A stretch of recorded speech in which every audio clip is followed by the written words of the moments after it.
नमस्कार दोस्तों, Q2 academy में आपका स्वागत है। पिछले वीडियो में हमने कंप्यूटर फंडामेंटल का जहाँ तक छोड़ा था वहाँ से आगे आज हम शुरू करेंगे। तो शुरू करते हैं आज का टॉपिक। एक बार थोड़ा थोड़ा देख लेते हैं हमने क्या क्या किया है। कंप्यूटर कंप्यूटर क्या होता है उसके बारे में पढ़ा था। कंप्यूटर क्या होता है? Computer is a programmable electronic device that accept raw data as input, process it and with the set of instruction to produce the result as an output. तो कंप्यूटर की अगर सीधी सी डेफिनेशन हम देखें तो कंप्यूटर इनपुट लेता है user से, उसको प्रोसेस करता है और हमें आउटपुट देता है। तो ये कंप्यूटर की डायरेक्ट इन जो डेफिनेशन है वो होगी। तो चार्ल्स बाबेज को फादर ऑफ कंप्यूटर कहते हैं, क्योंकि चार्ल्स बाबेज ने जो कंप्यूटर इन्वेंट किया था वो था एनालिटिक इंजन, और ये कब किया था? 1837 में।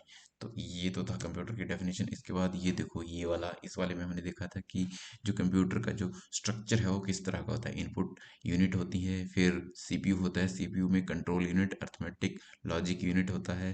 कंट्रोल यूनिट जो सारे के सारे कंप्यूटर की जितनी भी एग्जीक्यूशन है उसको कंट्रोल करता है। अर्थमेटिक एंड लॉजिक यूनिट जहाँ पे जितनी भी कैलकुलेशन होती है मैथमेटिकल और नॉन मैथमेटिकल वो सारी की सारी परफॉर्म होती है। मेमोरी यूनिट यूज़ करते हैं, जिसे रैम भी बोलते हैं। मेमोरी यूनिट यूज़ हम करते हैं जो भी करंटली एग्जीक्यूट फंक्शन हो रहा है उसको सेव करने के लिए। वहाँ से वो मेमोरी से आता है सीपीयू में, सीपीयू से वापस मेमोरी में जाता है जब तक वो प्रोसेसिंग में है। उसके बाद जो आउटपुट यूनिट है वो हमें आउटपुट दिखाने के लिए यूज़ होती है। अच्छा, फिर हमने ये वाली डेफिनेशन हो गई। सीपीयू के पार्ट एएलयू, मेमोरी यूनिट और कंट्रोल यूनिट में मैंने बता दिया। इनपुट डिवाइसेस में मैंने आपको बताया था कि कौन कौन सी इनपुट डिवाइसेस हैं।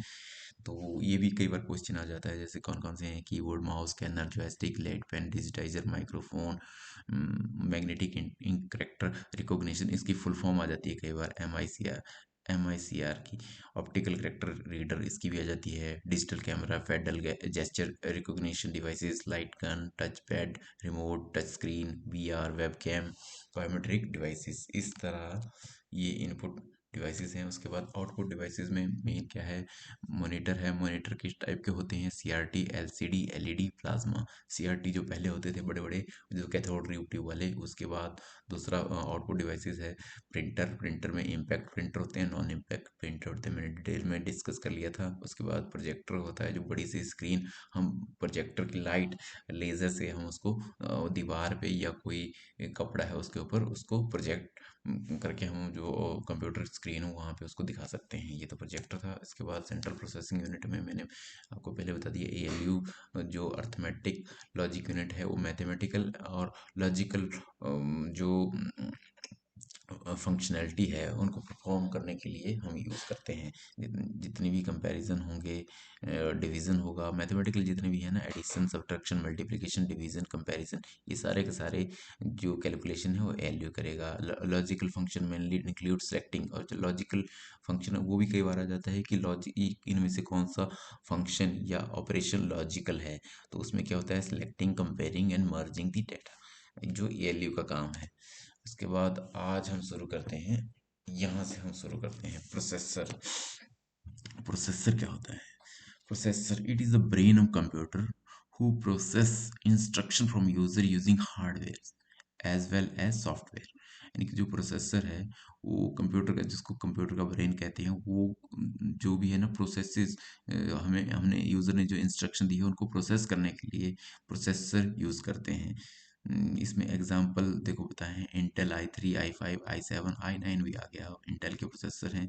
AMD, एप्पल वालों का एप्पल M1 है, एक्सेट्रा, और भी बहुत सारे प्रोसेसर हैं। उसके बाद मेमोरी। मेमोरी क्या होती है? It is the primary memory for data transfer between CPU and storage. जो सीपीयू और स्टोरेज है, जब भी कोई भी एग्जीक्यूशन में जो प्रोग्राम है एग्जीक्यूशन में होगा तो वो मेमोरी रैम में लोड होगा, वहाँ से वो सीपीयू उसको लेगा और उसको एग्जीक्यूट करेगा, या उसको उसके ऊपर जो भी कैलकुलेशन वगैरह होगी वो सारी की सारी करेगा। रैम और रोम, जो रैम होती है रैंडम एक्सेस मेमोरी, इसको हम आगे करेंगे। रोम होती है रीड ओनली मेमोरी, इसको हम आगे करेंगे। Motherboard, it is a part that connects all other part of computer, part और कंपोनेंट्स ऑफ द कंप्यूटर। यानी कि जो मदरबोर्ड है उसके ऊपर जितने भी ये कंपोनेंट है, जैसे प्रोसेसर हो गया, रैम हो गया, रोम होगी, कैशे हो गया, रजिस्टर हो गया, ये सारे के सारे जितने भी पार्ट हैं वो मदरबोर्ड के ऊपर होते हैं, वो आपस में इंटरकनेक्टेड होते हैं मदरबोर्ड के थ्रू। अगला है storage devices. It permanently stores the data. जैसे स्टोरेज डिवाइसेस क्या हो गए, ये भी मेमोरी है लेकिन ये परमानेंटली मेमोरी है जहाँ पे हम अपना डाटा स्टोर कर रहे हैं। फिर जब भी उस डाटा को हमने एक्सेस करना है या उसको एग्जीक्यूट करना है तो वो स्टोरेज जो हमारी स्टोरेज है, जैसे फॉर एग्जांपल हार्ड डिस्क से मेमोरी में लोड होगा, वहाँ से वो सीपीयू उसको एक्सेस करेगा। तो इस तरह से इसका फ्लो चलता है। इनपुट डिवाइसेस जैसे मैंने पहले बता दिया है, it allows you to communicate with the computer और to input data into the computer. For example, जैसे कीबोर्ड हो गया। Output devices, it enable you to see the output, for example monitor. यानी कि जो आउटपुट हमें कंप्यूटर प्रोसेस करके दिखाएगा उसको दिखाने के लिए हम आउटपुट डिवाइसेस यूज करते हैं। अच्छा, अगला है cache memory. Cache memory is a very high speed semiconductor memory which can speed up the CPU. It acts as a buffer between CPU and the main memory. It is used to hold those part of data program which are most frequently used by the CPU. यानी कि जो main memory है, main memory होगी RAM, जहाँ से CPU जो भी processes है उनको लेता है और उनको प्रोसेस करता है। उसके बीच में एक और मेमोरी होती है कैशे मेमोरी, जो साइज में काफ़ी स्मॉल होती है लेकिन जहाँ पे जो फ्रिक्वेंटली यूज़ होने वाली इंस्ट्रक्शन कह सकते हैं हम, या प्रोग्राम है जो बार बार यूज़ होते हैं, वो वहाँ पे सेव होते हैं, कैश हो जाते हैं थोड़ी देर के लिए, इनके जिनको हम बार बार यूज़ करते हैं। जैसे अपने ब्राउज़र में देखा होगा ना, कैशे होती है, सेम ऐसा ही फंडा यहाँ पे भी होता है। जो कैशे होती है वो, आपने कोई भी फंक्शन है या वो बार बार कॉल हो रहा है तो वो कैशे में रहता है। जब हम कंप्यूटर क्लोज करते हो तो वो भी जैसे वोलेटाइल है, कैशे भी वोलेटाइल है, तो वो ख़त्म हो जाता है। फिर नेक्स्ट टाइम हम यूज़ करेंगे तो वो कैशे में दोबारा जब हम किसी चीज़ को यूज़ करेंगे वो कैशे में रहती है थोड़ी देर के लिए। अच्छा, अगला है register memory. Register memory is the smallest and fastest. यानी कि ये जो कई बार इस तरह से भी क्वेश्चन आ जाता है कि which of the following is the fastest memory. तो फास्टेस्ट में अगर आपकी ऑप्शन दी होगी register, cache, hard disk, RAM, तो सबसे फास्ट होती है रजिस्टर।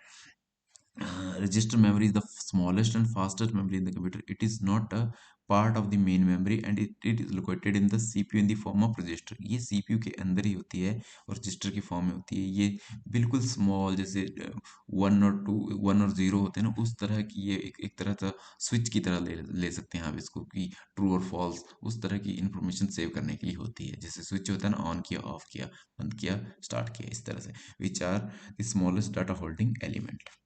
ठीक है। अच्छा, अगला है रैम। रैम की फुल फॉर्म है रैंडम एक्सेस मेमोरी। ये भी कई बार आ जाता है लेकिन इतना नहीं आता क्योंकि बहुत ही कॉमन है, रैम सभी को पता है। RAM is the internal memory of the CPU for storing data, program and program result. It is a read write memory which store data until the machine is working. As soon as the machine is switched off, data is erased. इसका मतलब जो volatile है ना, इसी वजह से volatile कहते हैं रैम को। क्यों? क्योंकि जैसे है मशीन या स्विच ऑफ हो जाएगी तो जितना भी रैम के अंदर डाटा है वो सारा का सारा इरेज हो जाएगा। That is data store in it lost when we switched off the computer और if there is a power failure. तो जो रैम है, वो सीपीयू और रैम आपस में जैसे सीपीयू जो रैम में स्टोर है वो फंक्शन उसको एग्जीक्यूट करना है तो रैम से उसको उठाएगा और उसको प्रोसेस करेगा और फिर वापस वहाँ पे रैम में छोड़ देगा, यानी कि जितने भी उसकी। और इस तरह से जितने भी वहाँ पे आजकल जो रैम है वो काफ़ी साइज़ की होती है, ज़्यादा उनका साइज़ होता है। जैसे 8 GB हो गया, 16 GB हो गया। पहले बहुत छोटी छोटी होती थी, केबी में, पहले केबी में आई, फिर एमबी में आई, अब जीबी में आ रही है। तो अब इतनी ज़्यादा दिक्कत नहीं होती है। बहुत सारे हमने एप्लीकेशंस हम ओपन कर लेते हैं अपने लैपटॉप या कंप्यूटर में, तो वो सारी की सारी जितनी भी ओपन एप्लीकेशन होती है वो सारी की सारी रैम में होती है। फिर वहाँ से जिसको हम करंटली एक्टिव जो हमारी एप्लीकेशन है जिसमें हम काम कर रहे हैं वो उसको सीपीयू एक्सेस करता होता है वहाँ से। फिर जैसे हम स्विच ओवर टू दूसरी एप्लीकेशन करते हैं तो वो वापस रैम में चली जाती है और जो सीपीयू उसको दूसरे वाले को एक्सेस करता है। इस तरह से ये प्रोसेस चलता है। जब हम ऑपरेटिंग सिस्टम वाला करेंगे तो वहाँ हम इसको डिटेल में देखेंगे। अच्छा, तो फिर किस किस टाइप की रैम होती है? जो एक होता है स्टैटिक रैम, जो पहले स्टार्टिंग में आती थी स्टैटिक रैम, फिर डायनेमिक रैम, फिर उसके बाद सिंक्रोनाइज डी रैम। ये सिंक्रोनाइज डी रैम ये डायनेमिक रैम के लिए लिखा है। They are synchronize with the CPU. इस इनको बाकी जो मैंने इनके बारे में नहीं लिखा है, डायनेमिक होता है डायनेमिकली चेंज होती है, जो स्टैटिक था वो स्टैटिक रहती थी। इसके बाद इसको क्या, सिंक्रोनाइज का मतलब क्या है? They are synchronized with the CPU clock. जो सीपीयू की क्लॉक होती है उसके साथ ही सिंक्रोनाइज रहती है। फिर जो आजकल जैसे चली हुई है वो है डीडीआर, DDR जितनी भी है, DDR1, DDR2, 3, 4, इस तरह जो आजकल रैम आपने सुना होगा ना, कई बार आपने लैपटॉप परचेज किया होगा या कंप्यूटर, तो वहाँ पे आपने देखा होगा कि ऐसा लिखा होता है DDR3 8 GB रैम, इस तरह से। तो ये DDR क्या है, ये भी कई बार फुल फॉर्म आ जाती है, डबल डाटा रेट, इसकी फुल फॉर्म है डबल डाटा रेट। और जो SD रैम, आजकल जितनी भी रैम वो सारी की सारी SD रैम है, सिंक्रोनाइज्ड, वो CPU क्लॉक के साथ सिंक्रोनाइज होती हैं। तो कई बार इस तरह से भी फुल फॉर्म आ जाती है कि DDR SD रैम की फुल फॉर्म था ये। तो आपने बोलना है double data rate synchronized dynamic RAM, ये इसकी फुल फॉर्म हुई कंप्लीट। अच्छा, अगली है रोम, ROM, इसकी फुल फॉर्म है read only memory, the memory from which we can only read but can not write on it.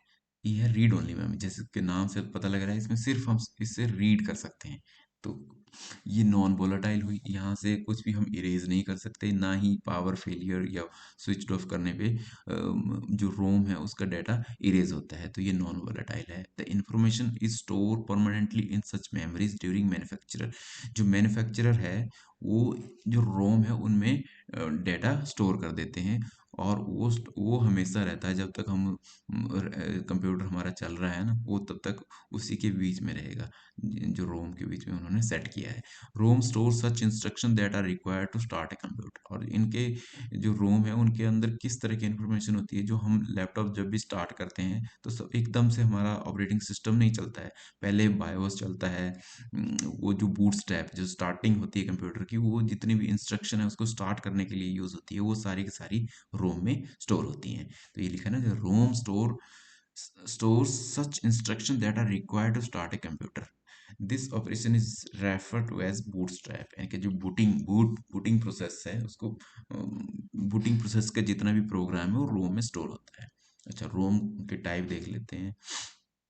Type of Rome, ये जो सबसे पहले होती थी मास्क्ड रोम, जिसमें हम सिर्फ रीड कर सकते थे, उसमें ओनली रीड ओनली, जो एक्चुअल में इसका जो है भी रीड ओनली है, लेकिन जो बाकी अभी इस तरह की रोम भी आ गई है जिनको हम राइटेबल भी कर सकते हैं, उनको इरेज भी कर सकते हैं, और अपनी, लेकिन वो बहुत ही हार्ड प्रोसेस होता है कि इजी नहीं है, जैसा रैम में होता है वैसा नहीं है। लेकिन जो पहले वाली, जो पहला था टाइप, वो थी मास्क्ड रोम, जिसमें बिल्कुल भी इरेजेबल नहीं होती, ओनली रीड और रीड ओनली होती हैं, जो मैन्युफैक्चरर ने एक बार उसमें डाल दिया वही रहेगा जब तक लैपटॉप चल रहा है।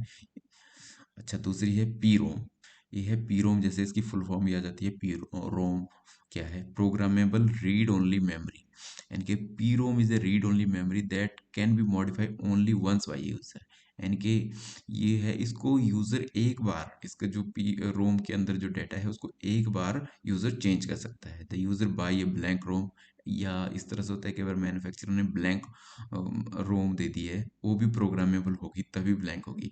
फिर enter the desire content using, जो यूजर है वो अपनी मर्जी से उसके अंदर जो स्टार्टिंग वाला जो प्रोग्राम है वो डाल सकता है, जो बूटिंग के लिए इंपॉर्टेंट होता है। दूसरी है EP ROM, EP ROM, erasable and programmable read only memory. अब इसमें और पी रोम में क्या डिफरेंस है, ये भी आ जाता है।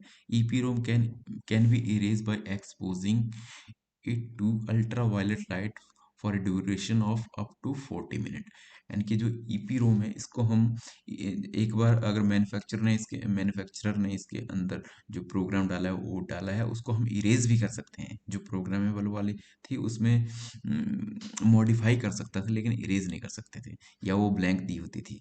इसमें इरेज कर सकते हैं, लेकिन वो इरेज करने का तरीका इतना आसान नहीं है, जैसे उसको 40 मिनट तक अल्ट्रा वायलेट लाइट में उसको एक्सपोज करना पड़ेगा, यानी कि उसको आपको निकाल के इस तरह से, यानी कि ये टायरसम वर्क है। अच्छा, अगली है ईई रोम, ईई रोम, इसकी फुल फॉर्म है electrically erasable and programmable read only memory, यानी कि ये अब जो ये वाली है इसको इलेक्ट्रिक सिग्नल्स के थ्रू इसको हम इरेज कर सकते हैं। EP ROM is programmed and erase electrically, it can be erase and reprogram about 10,000 times, यानी कि इसको 10,000 टाइम हम इसको इरेज भी कर सकते हैं और उसको दोबारा से रीप्रोग्राम कर सकते हैं, उसके अंदर अपना प्रोग्राम डाल सकते हैं, यानी कि जो सॉफ्टवेयर है इसके अंदर हम डाल सकते हैं प्रोग्राम, और सॉफ्टवेयर इंटरचेंजेबली यूज किए जाएंगे इतने पूरे कोर्स में। प्रोग्राम और सॉफ्टवेयर एक ही बात है। यानी कि software is a set of program, अगर उसकी हम डेफिनेशन देखें तो। अच्छा, सेकेंडरी मेमोरी यानी कि स्टोरेज। जो सेकेंडरी मेमोरी होती है वो हमारी किस लिए यूज होती है कि जो हमने परमानेंटली स्टोर करनी है, डेटा परमानेंटली स्टोर करना है, इंफॉर्मेशन या डेटा, उसके लिए हम सेकेंडरी मेमोरी यूज करते हैं। This type of memory is also known as external memory और non volatile, it is slower than main memory. These are used for storing data information permanently. ये permanently का मतलब ये नहीं है कि परमानेंटली अगर आपकी हार्ड डिस्क खराब होगी तो वो डाटा उड़ जाएगा, लेकिन जब तक हार्ड डिस्क या आपकी हार्ड डिस्क ऑप्टिकल डिस्क जब तक वो नॉर्मल वर्किंग फॉर्म में है तो वो डाटा आपका सेफ है। अच्छा, इसका ये मतलब नहीं है कि चाहे आपने उसको तोड़ दिया तो वो डेटा उसका फिर भी बचेगा, नहीं, ऐसा नहीं है। These are use for storing data information permanently. CPU does not access these memory directly, instead they are access via input output routine. यानी कि जो हमारी मदरबोर्ड के में भी एक बस, जिसे हम बस बोलते हैं ना, बस एक वायर वायर सिस्टम है जो जो हार्ड डिस्क है उसके साथ कनेक्ट होता है और वो मदरबोर्ड के साथ कनेक्ट होता है। उस हिसाब से जो हार्ड डिस्क में डेटा है उसको हम उस बस के थ्रू मेमोरी मेन मेमोरी में लाते हैं, वहां से सीपीयू उसको एक्सेस करता है, यानी कि डायरेक्टली सीपीयू उसको एक्सेस नहीं करता है। The content of secondary memories are first transfer to the main memory and then CPU can access it. जो मैंने बोला वही ये लिखा हुआ है। फॉर एग्जाम्पल, इसके एग्जाम्पल क्या है?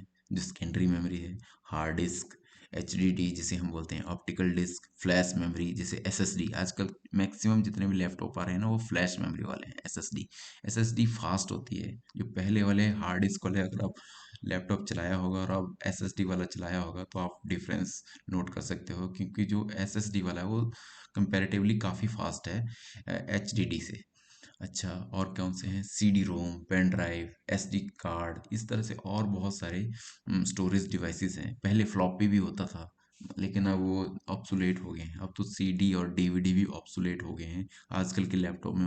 उनके लिए, उनको रीड करने के लिए वो CD रोम नहीं दिया होता है, CD या DVD प्लेयर नहीं दिया होता है। अच्छा, टाइप ऑफ कंप्यूटर।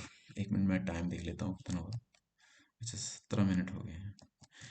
चलो फिर इस वीडियो में फिलहाल इतना ही। अब हम जो अगले वीडियो होगा उसमें हम टाइप्स ऑफ कंप्यूटर से आगे करेंगे। Thank you very much for watching. Please like share and subscribe करते रहिए, जिससे मुझे मोटिवेशन मिलती रहेगी और मैं ये जो आपका JOIT का कंप्यूटर का सेक्शन है उसको कंप्लीट करवाऊंगा आपको। बीच बीच में मैं जैसे कंप्यूटर फंडामेंटल है उसको कंप्लीट करने के बाद मैं MCQ के भी एक दो वीडियो डालूंगा, उसके बाद फिर अगले वाला टॉपिक लेके आऊंगा। Thank you very much.